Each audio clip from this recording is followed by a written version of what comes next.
Assalamu ala Rasulillah wa ala alihi wa ashabihi wa man wala.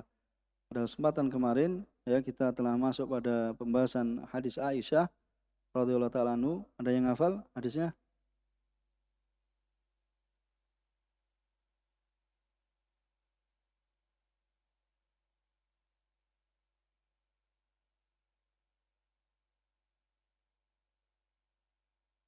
Bismillah, qala al-muallif rahimahullahu taala wa an Aisyah radhiyallahu taala anha qalat wa an Aisyah radhiyallahu taala anha anna umma Habibah syakat ila Rasulillah sallallahu alaihi wasallam adama faqal umkusi qadra ma kanat tahbithuki haidatuki thumma iktasili fakanat taktasilu kulla salatin rawahu Muslim. Ya. Fi riwayat Bukhari. Fal. Wa fi riwayatil Bukhari wa tawadda'i li kulli salatin.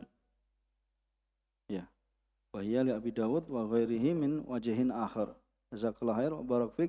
Dan penjelasannya kemarin sudah dalam tahrid hadis, ya, dalam tahrid al-hadis. Kemudian ya, kita masuk pada pembahasan masalah yang kedua kan, tentang ihtisal al-mustahadah li kulli shalah. Itu tentang apa? Mandinya seorang wanita yang istihadah ya pada setiap kali salat. Pada setiap kali salat. Jumhur alil ulama, yaitu jumhur ulama, ya jumhur alil ilm, mereka menyunahkan bagi wanita yang istihadah untuk mandi setiap kali salat. Ya, setiap kali salat wajib. Ya, setiap kali salat wajib ya disunahkan untuk mandi. Dan tidak wajib, yaitu disunahkan. Dan ini adalah yang rajih. Ya, jadi ini adalah yang rajih. Yang dikarenakan Ummu Habibah ya dahulu ya beliau mandi pada setiap kali salat. Dan Nabi SAW tidak memerintahkannya yang demikian itu. Maka di sini apa? Perbuatan Ummu Habibah merupakan istihad darinya. Bisa dipahami kan? Merupakan istihad dari beliau radhiyallahu anha. Ya, merupakan istihad. Kemudian diriwayatkan oleh Imam Ahmad dan Nasai bahwasanya Ummu Habibah ya ustuhidat, itu ya terkena istihadah di zaman Rasulullah SAW. Wa amaraha bil ghusl li kulli shalah. Kemudian Nabi SAW memerintahkannya untuk mandi pada setiap salat. Tetapi lafaz fa amaraha bil ghusl li kulli shalah ini adalah lafaz syadz. Ya, ini adalah lafaz syadz. Ya, itu adalah lafaz yang lemah. La yasih, tidak sahih. Ya, karena ya al-hufad, yaitu para ahli hadis, telah menjelaskan bahwasannya ya dalam hadis ini annahu man fa'alaha falam ya'murha an-nabi sallallahu alaihi wasallam. Ya, annahu man fa'alaha, ya barang siapa yang melakukannya dan ya Nabi alaihi wasallam tidak memerintahkan padanya. Ya, Nabi SAW tidak memerintahkan pada Ummu Habibah, tapi sebagaimana yang telah kita sebutkan ini adalah merupakan ijtihadnya ya Ummu Habibah, ya istihadnya Ummu Habibah, kemudian ya diamnya Nabi SAW dan tidak adanya pengingkaran, ya ini maka ya ikrar itu adalah merupakan bentuk penetapan, ya dalilnya adalah apa? Ikrar, ini adalah penetapan dari Nabi SAW. Maka disunahkan juga yaitu dengan ikrarnya, bukan dengan perintah. Bisa dipahami ya. Jadi disunahkannya dengan apa? Dengan ikrar, bukan dengan perintah. Kalau perintah berarti dengan apa? Ucapan, dengan lisannya Nabi SAW. Tapi ini dengan ikrarnya Nabi SAW ya terhadap beliau radhiyallahu ta'ala. Ya, Ummu Habibah ya salah seorang siapa? Ummahatul Mukminin, ya salah seorang apa? Istrinya Rasulullah SAW. Kemudian masalah yang ketiga yaitu terkait dengan wudunya wanita yang istihadah di setiap kali sholat. Ya, jumhur ahli ilm mereka berpendapat yaitu wajib bagi seorang wanita yang istihadah untuk berwudu setiap kali sholat wajib. Ya, untuk berwudu setiap kali sholat wajib. Ya, karena Nabi SAW memerintahkan yang demikian itu. Yaitu apa? Wa tawaddu'i li kulli sholah. Ya, berwudulah ya setiap kali sholat, wa tusalli bihi masya'at minan nawafil. Kemudian apa? Sholatlah ya dengan wudu tersebut ya apa yang seorang wanita yang istihadah dia kehendaki dari sholat nawafil. Ya, kenapa? Karena sholat nawafil itu apa? Tabi, ya, pengikut pada sholat fardhu. Tetapi pada setiap sholat wajib dia apa? Harus wudu di setiap kali sholat. Adapun sholat nafilah, sholat sunnah itu mengikut pada ya sholat wajib. Ya, wahtalafu hal murad likulli sholah, itu waktu sholat, ya, dan mereka berselisih apakah yang dimaksud dengan likulli sholah itu adalah waktu sholat. Falaha antusalliya masya'at, ya, minha al-furud al-fawaid, maka boleh baginya untuk dia sholat sesuai dengan apa yang dia kehendaki dari apa, ya, dari kewajiban-kewajiban yang luput darinya.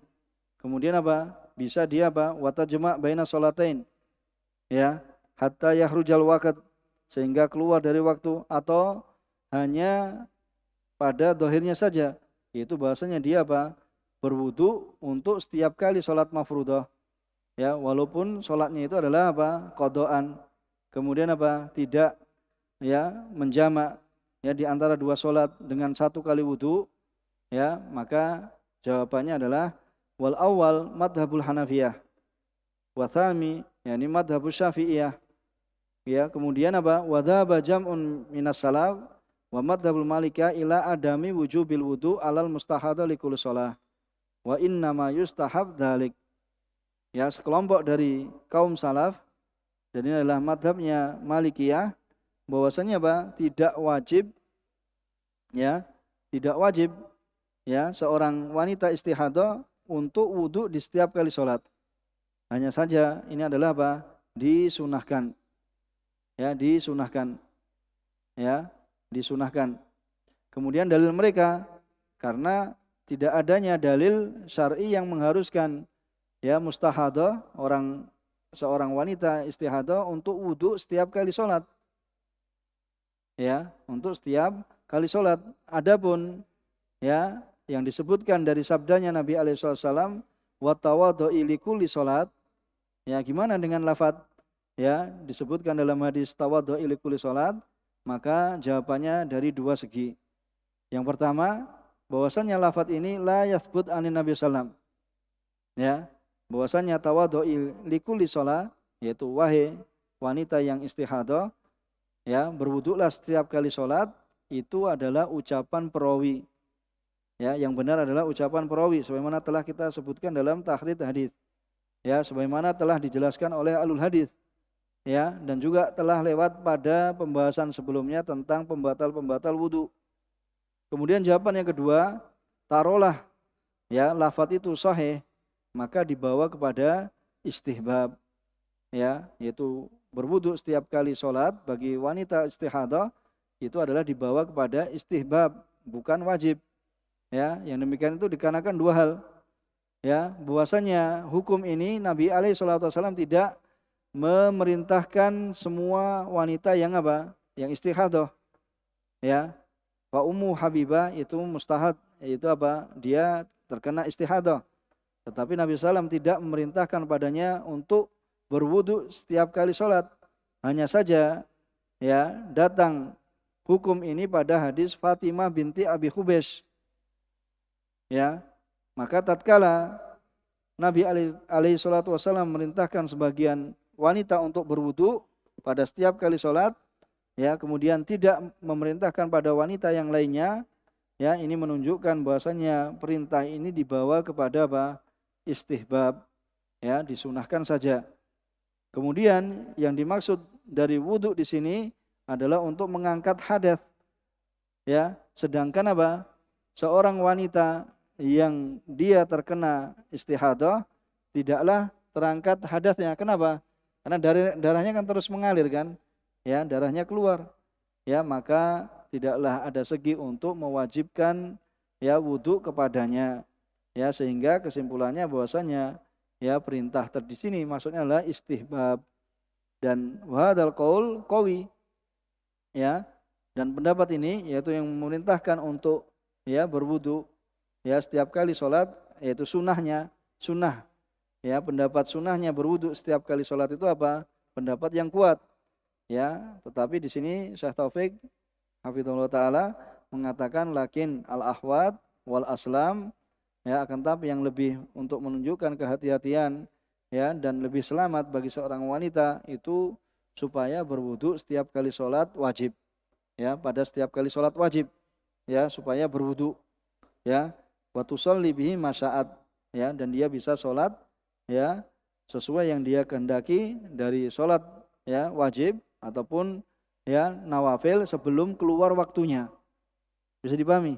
Sebelum keluar waktunya. Misalnya apa? Dia wudu pada sholat duhur, maka dia bisa sholat apa?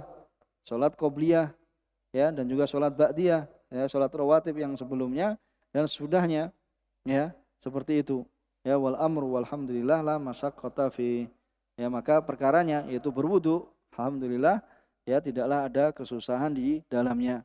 Bisa dipahami di sini, ya. Kita cukupkan, ya, dua pembahasan, ya, dari hadis yang kita baca kemarin, ya, kita telah selesaikan masail yang terdapat di dalamnya. Subhanakallahumma bihamdika asyhadu an la ilaha illa anta astaghfiruka wa atubu ilaik. Walhamdulillahirabbil alamin.